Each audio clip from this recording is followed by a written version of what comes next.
What we are going to talk about tonight is something you have been seeing a lot of on TV in the last couple of days.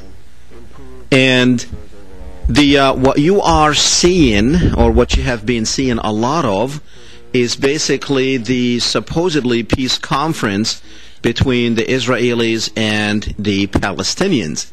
Well, they called it a peace conference. Now, we're not really sure of exactly what it is, but somebody will be able to explain that to us. And tonight we are going to have Ambassador Edward Peck, who used to be our ambassador to Baghdad when Saddam was there, and also he was the ambassador to Mauritania. We will introduce Ambassador Peck in a few minutes. But let's talk a little bit about what you were seeing on TV. Number one, I can tell you that was not a conference, and it was not a peace conference. If it was anything, it was a get-together. Some people didn't even want to go, but about 50 different countries were represented there, mainly countries that President Bush and Secretary Rice were basically dragging into this conference. A lot of people did not want to come. But because the Bush administration wanted something positive, they wanted you to look at it as somebody who's doing something good in the Middle East. But was that what it was all about? I doubt it. Let me tell you why. Number one, a man who killed 1 million Iraqis will not be able to provide peace to anyone. Number two, a man who destroyed 2 countries will not be able to bring peace to other countries. Number three, these people, while you saw the nice pictures of President Bush and President Mahmoud Abbas and Prime Minister Ehud Olmert, at the same time those pictures were taken, the Israeli army was killing Palestinians. It's a nice photo. Everybody is waving. Everybody is being very friendly. But as they stood there, the Israeli army went into many, many Palestinian cities and killed Palestinians. Now, some Palestinians protested. Now, what you're seeing here is not really, that's not a picture really that we want to talk about right now. It will come up later. Those actually are Palestinian police officers. So we're going to come to this picture later on. But, you know, where the Israeli army, as these leaders were meeting, were killing Palestinians. Airstrikes on Gaza at the same time when the supposedly negotiations, of course there was no negotiation, took place because there was really nothing to talk about. They brought 50 different people from 50 different countries, actually more than 50 people from 50 different countries, just to make George Bush look good. That's all it was. There was nothing, absolutely nothing in this for the Palestinians. They wanted to bring the Arab countries so the Israelis can have normal relationships with the other countries, with the other Arab countries. They had nothing to offer the Palestinians. On the contrary, what they wanted to do is designate Israel as a Jewish state. Now, a country that has 25% of its population non-Jews, mainly Muslims and Christians, they wanted to designate that country as a Jewish state. At first, when they first said that it was going to be a peace conference, the Israelis did not want to call it a peace conference because they did not want to offer anything. See, a peace conference would have discussed refugees, it would have discussed borders, it would have discussed water, Jerusalem, it would have discussed tearing down this wall that is choking the life out of the Palestinians. It would have talked about the refugee problem. It would have talked about the Israelis going into Palestinians' homes, killing people and arresting people. None of these issues were discussed. How could Ehud Olmert and Abbas even shake hands with each other? I have no idea. Now, I'm all for peace between the Palestinians and the Israelis. I am all for normalizing relationship between everybody in the Middle East, including the Israelis. But there are a few steps that have to be taken care of first before we take these steps forward to normalizing relationships with Israel. The Palestinians can't do it. The Palestinians are being killed every day. The Palestinians depend solely 100% on foreign aid, mainly from the United States. Okay? So what can the Palestinians demand? They can't demand anything. Can they ask for their rights? Of course they can ask, but the answer is no. The Israelis came to Annapolis under the condition, we will not talk about anything. You know, I tell a little story as if I come to your house, take over your house, kill your children, rape your grandmother, and finally someone says, hey, you know what, you and the landowner or the homeowner need to sit down and talk. And I'll say, okay, I'll talk to him, but you know what, we're not going to talk about the house, we're not going to talk about killing his children, we're not going to talk about his grandmother, we're not going to talk about anything, but yeah, I'll talk to him. And that's exactly what the Israelis have done. Now, we heard some interesting remarks when President Bush spoke and when Ehud Olmert spoke. These two people spoke about the suicide bomber, especially George Bush said that the Israeli children going to school don't need, you know, they need to feel safe, that they're not going to be killed by suicide bombers. They're not going to be killed by rockets thrown by the Palestinians. But I never heard anything, no one mentioned about what the Israeli army is doing. When was the last time you heard of a suicide bomber in Palestine or in Israel? But every day, there are Palestinian killings by the Israelis. Every day. Every day the Israeli army is taking strikes at Palestinians, but you don't hear about that. But yet, nothing was mentioned in this memorandum of understanding or in the speech that George Bush had given. All we heard about is what the Palestinian suicide bombers. This whole thing about suicide bombers is exaggerated big times. It's like everybody there, everybody in the world knows about suicide bombing, but you don't know about the killings that the Israelis are committing. Today, ladies and gentlemen, is the International Day of Solidarity with the Palestinian people. This day was adopted by the United Nations back on December 2nd, 1977, to be a day to come together to support the Palestinian people in their long struggle against the Israeli occupation of their land. Today also, ladies and gentlemen, is the anniversary of the partition of Palestine back in 1947, when the United Nations decided, after England decided to leave the mandate over Palestine, the United Nations decided to partition the land between Palestinians or Arabs and Jews. Of course, the Arabs refused and rejected that declaration or that partition, because at that time the Jews were about a third of the population and the Arabs were two-thirds of the population, but yet the partition plan gave the Jews more land than the Palestinian Arabs who have lived on that land for thousands of years. The Jews got 52%, the Arabs got 47%. Actually 48%, somewhere in there. The partition plan that now Al Jazeera is bringing up and saying, hey, what's the big deal about designating Israel as a Jewish state? It was stated there in the partition plan.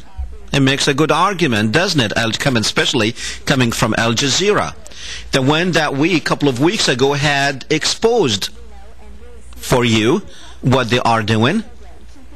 and the programming that is taking place by Al Jazeera. But what they have forgotten that the Arabs rejected the 1947 partition plan. They did not accept it back then, and they have not accepted it as to date. But I tell you what, as a Palestinian, if Israel wants to go back to the partition plan of 1947, and I speak for myself and myself only, I say, okay, let's do that. Let's go back to the 1947 partition plan. Anyhow, ladies and gentlemen, we have a special guest with us tonight who is going to explain to us in very simple English words of what this all means, this peace conference that's supposedly to start negotiations between the Palestinians and the Israelis, as if the Palestinians and the Israelis have not been talking. You know, I know for a fact that in the last just few months, there were 8 separate meetings between Abbas and Olmert. They didn't talk about anything? Why did they have to come to the United States Naval Academy in Annapolis? You know, Annapolis have been the venue for a lot of things. A lot of treaties were signed in Annapolis before even the United States became a United States. Annapolis was the venue for some treaties that were signed between the British and whoever. But many. Annapolis has a history of 350 years. But what does Annapolis mean for the Israelis and the Palestinians, if it means anything? Another site that we've seen in the last couple of days where Palestinian police actually beating up Palestinian protesters who do not like the Annapolis and who have protested the Annapolis supposedly peace conference. Of course, you know, to the credit of the Palestinian police, that the violence did not start by them, it started by those who were protesting. It could be Hamas, which the word out there that Hamas had sent some people into these demonstrations who started throwing rocks at the Palestinian police and actually opened fire from within these protesters on the Palestinian police. So the Palestinian police responded. They responded heavily. I do not like that. I do not like to see Palestinian police beating up on Palestinians the way we've seen it there. And I think something needs to be done. But at the same time, they were provoked. So we have to be fair with both sides. This does not give them an excuse, by the way, of using deadly force or the strength of the force that they had used. That does not give them an excuse to do it. But anyhow, without any further ado, let me introduce my guest. He is Ambassador Edward Peck. He's a retired career United States diplomat who served 32 years in the United States Foreign Service. Mr. Peck served as Chief of Mission in Baghdad. That is equal to an ambassador. And he also served as a Foreign Service officer in Morocco, Algeria, Tunisia, Egypt, and as the ambassador in Mauritania. At the State Department, he served as Deputy Director of Covert Intelligence Programs, Director of the Office of Egyptian Affairs, and as Special Assistant to the Undersecretary for Political Affairs. He served as Deputy Director of the White House Task Force on Terrorism in the Reagan administration. He is President of Foreign Service International. It's a consulting firm that works with governments, businesses, and educational institutions across the world. Now. Welcome to the program, sir.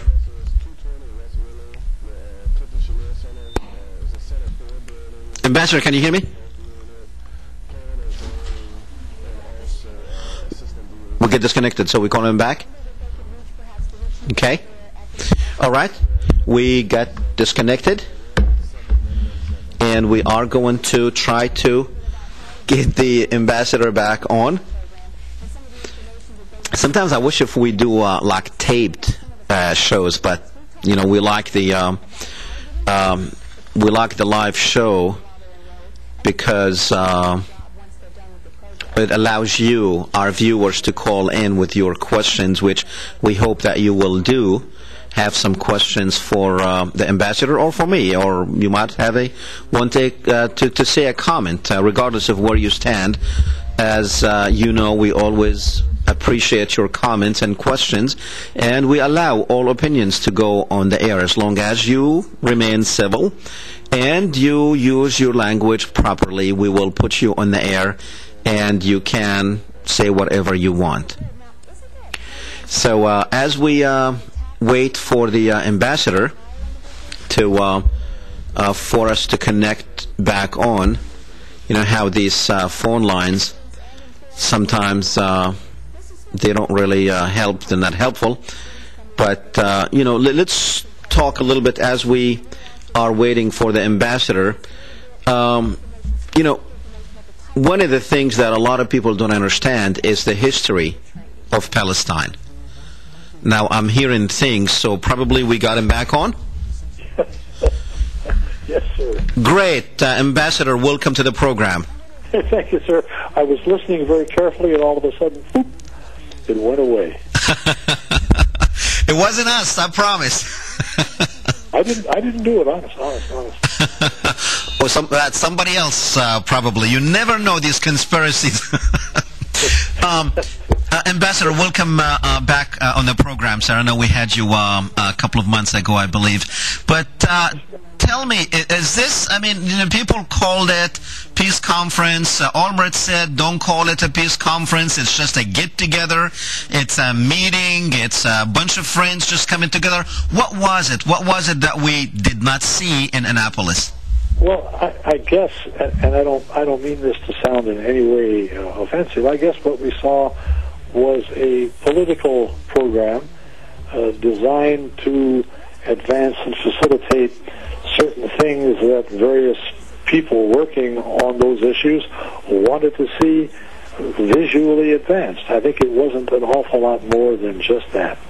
So what is it that you think this political program, is it George Bush we're talking about here? Is it the Israelis, the Palestinians? Who? Well, I think if you're going to be honest, no, let's not go that far. Okay, if you're going to be open about these things, an awful lot of people in the United States, not to mention other countries, don't really follow these questions too closely. So for them, who pick up a newspaper and look at it and say, "Oh, good, they're talking," it was a very successful effort to get some headlines, but it wasn't intended to accomplish anything. Anyone who thought that was the purpose of the program would have been very savagely disappointed, because it wasn't intended to do anything other than advance a political agenda, in my view. So are you saying the political agenda because the Bush administration was the one to basically actually force these people to come? Some of them had to be dragged into Washington or Annapolis. Is that the political program, political agenda of George Bush? Yeah, because all politics, somebody once said, some wise man once said, "Sir, all politics is local." And if all you're worried about is what the people are going to think about who actually read the paper and know what it's talking about, it was from that perspective, it was a reasonably successful activity, because the people said, "Hey, look at this, they're working on it." Okay. And now that may sound overly cynical, but I think that I'll take it back, an awful lot of analysts would agree with that assessment. It wasn't intended to really get anything done except buy more time. Buy more time for this problem has been going on for 60 years now. At least. Is it buying more time for Mahmoud Abbas, buying more time for Albright? There's no time left for George Bush. So, they got the hopes of a lot of Palestinians, almost half of them, up so high. Anytime the United States is involved in something, they think, this is going to be another Clinton administration type of thing of getting the Israelis and the Palestinians together. But the Bush administration is far from being a Clinton. Oh yes, very far indeed. And the effort on if you buy if you subscribe to the theory that United States policies in the Middle East are largely reflections of what Israel would like to have happen, and many people accept that as being factual, then you can understand that what is going on there is an opportunity for Israel to continue doing what it's been doing all these years without any problems from the United States. Now, what about, and we're going to get back later on in the program on what it will really take to have peace in the Middle East and be very... Let me start with you right there, sir. Okay. Peace in the Middle East. You're actually talking about peace between the Israelis and the Palestinians, right? Right. But you know that. Well, you know, we used to say that when we say peace in the Middle East, we used to mean the Israelis and the Palestinians, but now it means a whole. It's got a different meaning now. There's a bunch of people in the Middle East fighting. It does if you let them do that to you. But the effort in which the United States is involved, basically, is because of the relationship that my country has with the State of Israel and the consequences of supporting Israel in doing things which some people consider to be unfair, unreasonable, indecent, and the rest of it. So if you're talking about, you know, I get myself, you'll forgive me now, I get myself a little bit concerned when I read in the paper that somebody is urging a Palestinian-Israeli peace. There's no war there. It's an occupation. It isn't peace that you're looking for. What you're looking for is an end to the occupation, which has been so bloody serious and unpleasant for Israelis and Palestinians all these years. You can't really expect Palestinians and the Israelis to negotiate. The negotiations do not take place between an occupier and the occupied. Now let's stay there. Why they can't negotiate? Well, I'll tell you, since you asked. You cannot imagine any possibility that the democratically elected leader of the Palestinian prisoners can meet with the Israeli jailers to try to find some way of improving life inside the prison. That's not a negotiation, my friend. The prisoners don't negotiate with the jailers, but we use that terminology all the time, and I think it's very unfortunate to do that because it's misleading. It gets people to forget what the actual situation is on the ground. It is not a conflict.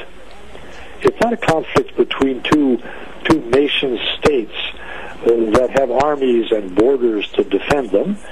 It's a struggle between an occupier and the occupied. That's not a negotiation. That's not a peace treaty. That's not a conflict. Now, Ambassador Peck, sometimes I find myself using those two words, occupier and occupied, and some people out there listening to us might not really know exactly what you mean when you say occupied. Can you very briefly tell us what does it mean that the Israeli army or Israel is occupying Palestine? Yeah, I guess it's hard to explain to people who don't follow it too well, and I bring that up only in an effort to get people to understand that the terminology that we are using, and I've used it myself, of course, has very, very little to do with the situation on the ground. There are 500 obstacles and barriers to free movement of the people in the West Bank, making the European system of ghettos, pale in comparison.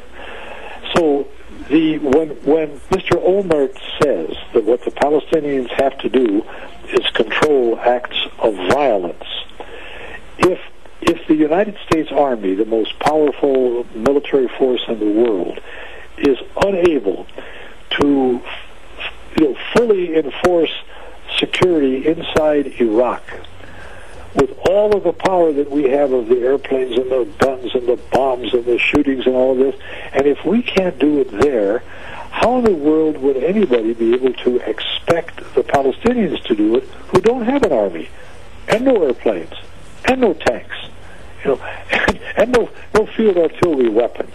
They don't have anything of that nature to enforce a peace on people who don't want to do it.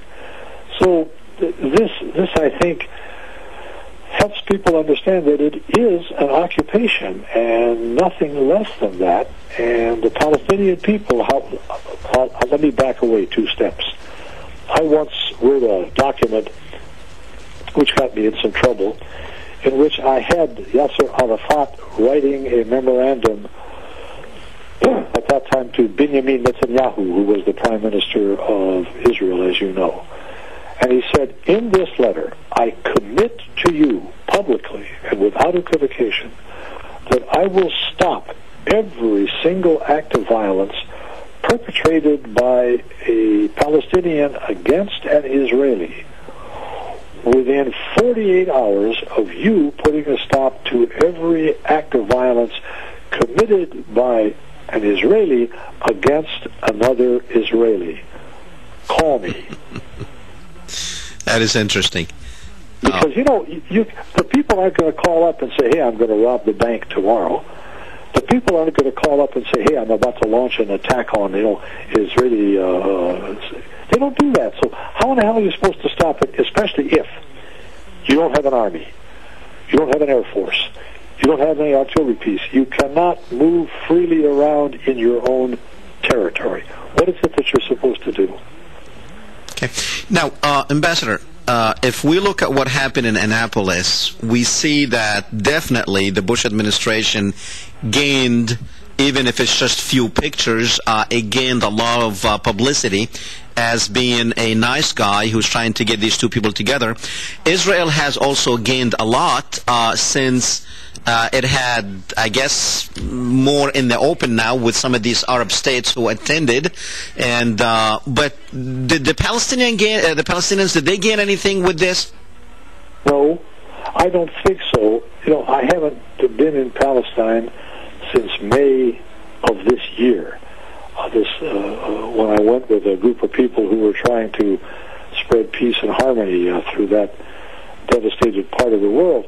And it was reasonably clear to me that the group with which I went, which is an ecumenical organization trying to bring peace to the region, and I said, I'd like to ask you to look at what it is you're talking about. You are here to pray for peace in the Middle East, pray for peace in Palestine. But you've seen peace. You've been in Jerusalem, you've gone to Ramallah, you've been to Bethlehem, you've gone to Jericho, you've gone to the Tiberias, you've been all these places. And what you have seen is peace. We didn't encounter any difficulties there. But what you didn't see was freedom, justice, human rights, international law, or hope. That's what you ought to pray for. Peace you've got. It's the other things that are missing. I agree with you. Sir, stay with me. We're going to go to the phones. We have some people waiting. And let's go to Bob on line 1. Go ahead, Bob. Yeah, I was watching your last show and you're talking about Qatar. And you said 2/3 were not even people from Qatar. Are they being occupied, or these are just people that just left other countries to go live in Qatar? Okay. All right. You're talking about the last program when we talked about Al Jazeera and Qatar. Right. No, these are, as in many Gulf states like Qatar, Kuwait, and as many Gulf states, a lot of the people there are people who came seeking work because there's not enough people in those countries to actually do the job or have the know-how. So you get a lot of people from the outside to work. So 2/3 of the population there in Qatar are people there who are not Qataris. Okay, I just wanted to make sure they weren't occupiers. No, they're occupiers. Okay. Thank you. Thanks. Okay. All right. Okay, I just, if I might tell everyone out there, please limit your questions to the topic that we have here with the ambassador. Ambassador, let me now. What is it that the Arab countries? I mean, here again, the benefits. I'm trying to find out if there were any benefits for anybody. Would this, like, if this thing doesn't work with the Israelis and the Palestinians, of course it's not going to work. People who know what's going on there will know that this fanfare was just what it is, just a picture perfect whatever. Now, are the Palestinians losing the support of the Arab people out there?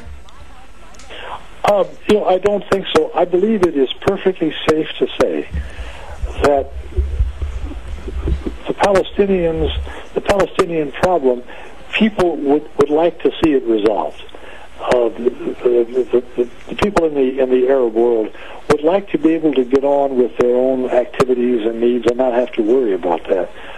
But that becomes boring after a while. But I don't think they're going to abandon the Palestinians. On the other hand, with the passage of every day, as even President Bush's comment makes clear, the situation for the Palestinians becomes more difficult than it was before, since they don't have an opportunity to live a normal life in a normal situation. The life in the occupied territories, there are very few parallels to it that anybody has ever experienced, because it is really a savage and pervasive regime of harassment and punishments and all of the things that go with a strongly military regime, which is there for the purpose of ensuring that the Palestinian people are unable to live a normal, reasonable, rational life. And it's something that you can understand best if you've been there and have had a chance to see it. Okay. I noticed in President Bush's speech, he used the words that he was very generic when he talked about the Palestinians as far as like the type of violence that is committed against the Palestinians. But in the next paragraph, he talked about Israeli school children wanting to feel safe riding buses. They don't want to be worried about suicide bombers, and the Israeli citizens don't want to be worried about Palestinian rockets. But he never mentioned any, and of course, as you know, suicide bombing is not something that happens every day in Israel. I don't know when was the last suicide bombing in Israel, but yet he did not mention anything about the atrocities of what it would take, such as stop killing those Palestinians, stop killing those children, stop, releasing these prisoners, demolish the wall. None of these things were mentioned in his speech.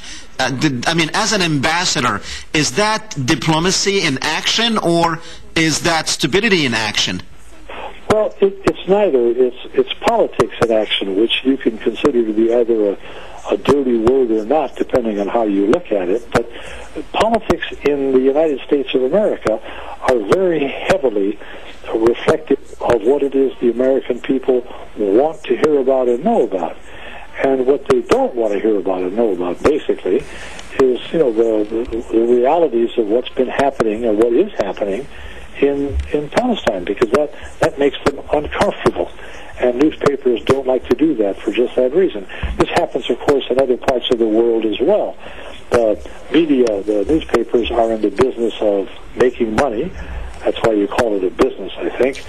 And so they tend to put into their newspapers those things which they feel that the readers, the potential subscribers, want to know about. And the business of what's happening inside the Palestinian territories is not one of the things about which Americans are very well informed. Should they be? Yes. Are they? No. Okay. Should Israel be... So that's why he doesn't talk about that. I'm sorry. Okay. Should Israel be designated as a Jewish state? Well, they have the right to do that. They can designate it as anything they want. That's part of the rules of the game. And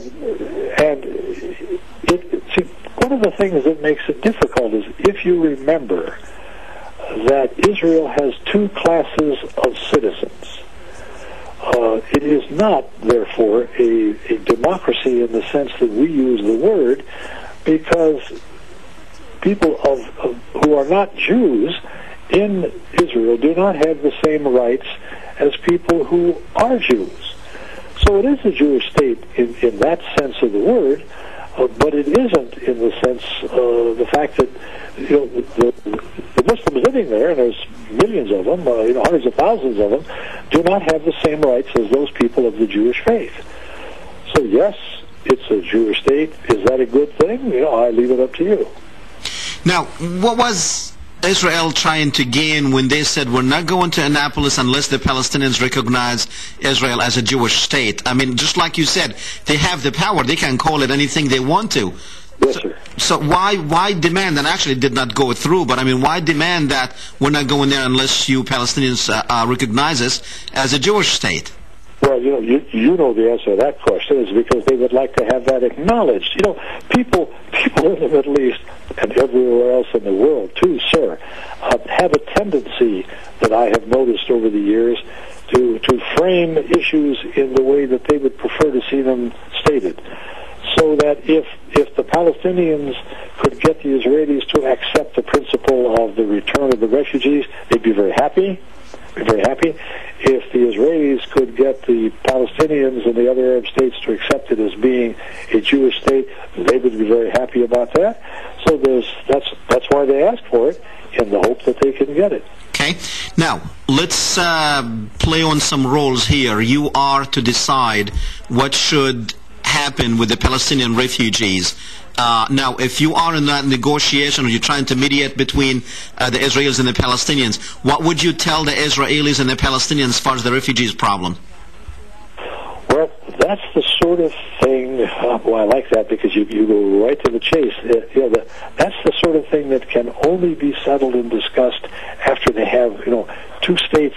See, the Israelis are negotiating from a position of powerful strength, and the Palestinians are negotiating, if that's the word we have to use, from a position of incredible weakness. They have nothing that they can force on the Israelis. Nothing. So if I might interrupt you here, I mean, this is an interesting thought you're introducing here. Are you saying leave the refugees problem or discussions till after you have an independent, viable Palestinian state? Well, yes, certainly the Israelis have already said, unless I'm badly mistaken, the Israelis have already said that they are prepared to contribute to an international consortium of people who will try to compensate the refugees for what they've lost. I have a hard time imagining how that would work, but that's not the idea. But the thing that the world's Jewry has always said is that you cannot leave us without a state. We have to have a state. We're a people without a land. And the Palestinians are exactly in that situation today. And if they had a state which was their own, then they could discuss whether or not, or if or how, people would come back to that state, because as you know, today the Israelis won't let Palestinians back into Palestine. Okay. And I have a hard time understanding how that could be something that anyone would expect. Okay. Back into Palestine? That's an occupied territory. Okay. Let's move on to Jerusalem. What should be done about Jerusalem? Well, I'm glad you asked that question, Senator. The problem with Jerusalem is a serious one. It's an emotional one. It's one which tears at the very fabric of what the people are thinking about and talking about in Palestine, in Israel. So you have to have some kind of an arrangement in which or whereby the people who are going to be in that part of the world have an opportunity to have something which they consider to be so vitally, so importantly theirs, that they can't get along without it. And for both Palestinians and Israelis, it's Jerusalem. It stands for everything that the Palestinians think is represents what they have, what was always theirs for so many years. And the Israelis feel exactly the same way for their own reasons. Okay, so and I personally do not have, the answer always is, why can't we just get along? Because if they could just get along, then it would not be an issue anymore. I've seen very little that's been happening as far as the times that I've been watching that indicates to me that the people who are in charge of dealing with these issues from either side are seriously interested in having anything other than their own way. And as long as that's the case, you're not going to solve the Jerusalem problem, which today is an area living in peace. There are no problems there now. If you go there, tomorrow, you see the folks, living their normal, regular lives as they have for centuries, side by side and all mixed together. Okay. And let's move on to what that is there. Okay. It's because the people who are in charge are not seriously looking for peaceful solutions. Okay. We have about 500,000 settlers in the West Bank. What should be done about those? They have to go. Nobody. The settlers are part of the problem. As you are probably more aware than I am, sir, that the settlers live the life of unfettered Ku Klux Klanners, if you will. They could do pretty much whatever they wish to the people of Palestine. They're backed and supported and protected by the army. Settlements have to go, even though President Bush, for reasons which nobody can explain to me except through politics, told Mr. Sharon that of course you can keep that area. That sort of sealed the fate of any efforts by the United States to play the role of successful mediator. And if the Israelis are happy that the Americans are going to be the monitors for the forward progress in these things, that indicates to me very clearly, I think, that the Palestinians are not paying attention to what's going on.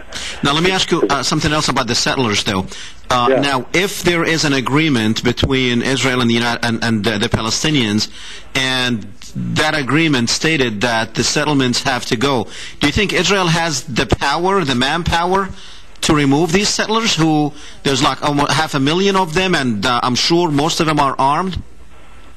Oh yes, they do. They do if they really want to follow through with it, of course. But as you know, this whole policy from the beginning was to put facts on the ground so that they would never have to do this. And I think that President Bush, in that unbelievable letter that he wrote to Sharon, says in recognition of facts on the ground, you can keep those settlements. What a travesty that is in terms of America's role as a mediator. Now, Ambassador, let me interrupt you here. That letter, I'm very well familiar with that letter. How can you bring that letter into what happened on Tuesday with George Bush saying, with the two-state vision, Israeli state and Palestinian state, with the Israelis keeping those settlements? How would that work? Not very well. I guess I have to ask George that. Yeah, not very well, if at all. I mean, that's it's unthinkable. It's impossible. It can't be done. It can't be done. Okay. But that doesn't mean that people may not try it. I mean, the dumber things have happened over the years, as you're very well aware, sir. And I cringe at the thought of how somebody would try to have a situation like that work out, because it can't. It won't. Okay. Let's go back to the phones with Regina on line 1. Go ahead, Regina. Yes. Yes, go ahead. Hello? Yes, hi, you're on. Yes, I was, sorry? Yes, go ahead. You're on the air. I was wanting to ask Ambassador Peck his feelings concerning Israel presenting itself as the only democratic country in the Middle East with these issues of illegal settlements, the apartheid laws. I mean, those are in stark contrast to democracy. I mean, democracy means Okay, your question is very clear. Ambassador, did you hear the question? I did, yes, and thank you, man. Well, you know, the democracy, I guess you could say, is sort of in the eye of the beholder. That's kind of a weasel-worded way to put it. But Israel claims itself as a democracy, but the simple fact is that they do have a number of things that they have done which violate descriptions of a democracy. The questions of occupying the land and building settlements is not a definition of democracy, is not involved necessarily in that. But it is reasonably clear, at least to me, that those things for which we executed or had executed Saddam Hussein, many of those same crimes have been committed by other countries in the Middle East, Israel being one of them. And for this reason, you know, we are applying a double standard. Nothing wrong with that. Everybody in the world applies double standards. But if we are trying to tout ourselves as the leaders of and the proponents of world democracy everywhere, then you cannot support, you cannot permit Israel to do what it's doing, because that's not democracy. And yet we will describe it as such, and people will argue with you on that particular topic, but that's not democracy. You can't do it that way. Regina, you have any comments? Yes, I wanted to ask, with using the label as, you know, the only democratic state, is that a means of gathering support of Americans who, most of the time, they are ignorant to the real situation there and what's going on? So, you know, when you throw this label out there, Israel Democratic, you know, state, you know, it's our obligation to support that, which, if you was to take that label away and focus on the real position of Israel, would they still have the support of as many Americans as they do now? Okay. I think so. You know, it's important for us as Americans all to remember that in our nation, the views of the voters are considered to be important. And once you've taken that step, then you recognize the significant role played by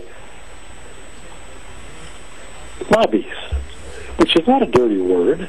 Lobby merely means that people get together to express views to their elected representatives on what it is they would like to see happen.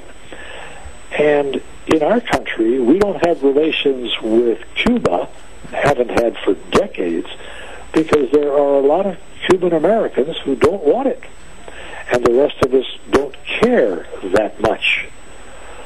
So that the Cuban lobby, not a dirty word again, the Cuban lobby can have its way because it reflects the views of people who are interested and concerned and who will work on programs designed to advance the interests of that group. And in the United States, there are an awful lot of people who very strongly want Ireland to be independent, and so the Irish Republican Army, which was a terrorist organization, was not designated as one because an awful lot of people in Congress and in the government didn't want it to be. So basically what you're saying, we have the best government money can buy. Yeah, and in the case of Israel, a very powerful lobby. That's not a dirty word. It really means that this is how democracy works. Okay. Very good. Thank you, Regina. All right, thank you. If it were not described as a democracy. Okay. So you don't see, we only have a few minutes left. You don't see anything, of course nobody did. Please enter your destination number now. Oh, what happened?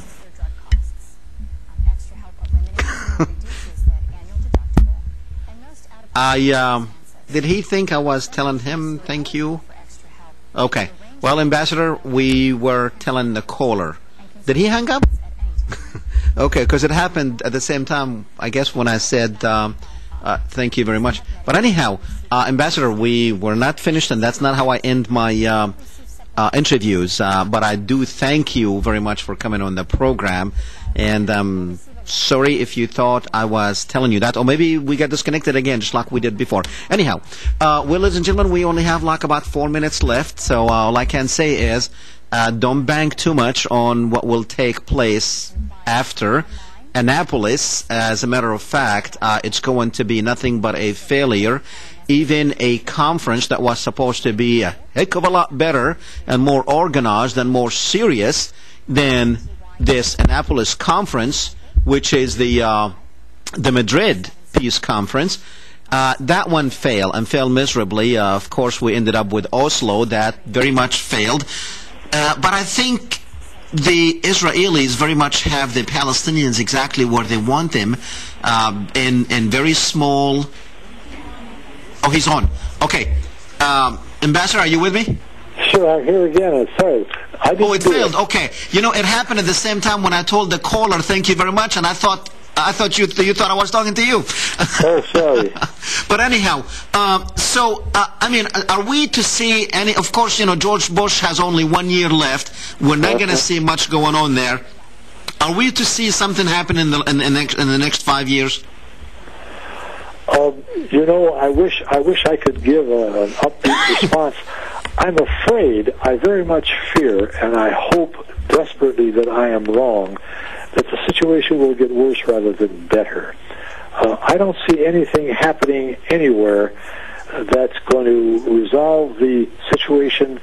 You know, forgive me, I always get distressed when I hear people talking about ending the Israeli-Palestinian conflict, because that is not a conflict. A conflict is between nation-states that have borders and armies to defend them. And Palestinians have none of that. So I don't see anything coming along that looks to me like it's going to change the situation significantly. And if it doesn't, and I don't think it will, then things will not get any better.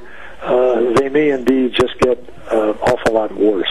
Very good, sir. Unfortunately, we are completely out of time, but I do want to say thank you very much for coming on the program. Oh, hey, sir, my honor. I'm privileged. Thank you very much. Good night. Okay, ladies and gentlemen, we only have a minute probably left, 2 minutes, but I just wanted to tell you that he is correct. He is absolutely right when he says when you use a conflict or when you say a peace agreement or whatever, normally that should take place between people of equivalency in some sort, either strength or money or whatever. And as he said, you know, when it comes to the Palestinians and the Israelis, there's only one power, one strength, which is the Israelis, that is supported by the American administration or administrations that had preceded George Bush, and etc., etc. The only thing, ladies and gentlemen, we always keep saying that nothing will bring peace to the Middle East or to Palestine except justice. You have got to work for justice. You have got to correct and undo the injustices that had taken place against the Palestinian people in the last 100 years, especially in the last 60 years, when about 1 million of them were forced off their land back in 1948, and about 500,000 forced off their land in 1967. Now the Palestinians, a nation of about 11 million people, most of them are outside of Palestine. Most of them are not living in Palestine. A lot of them are living as refugees in other Arab countries and around the world.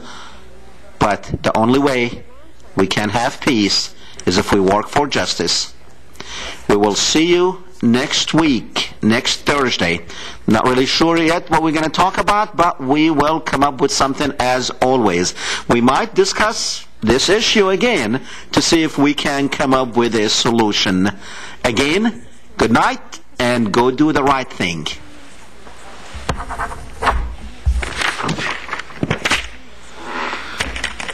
The Lafayette Consolidated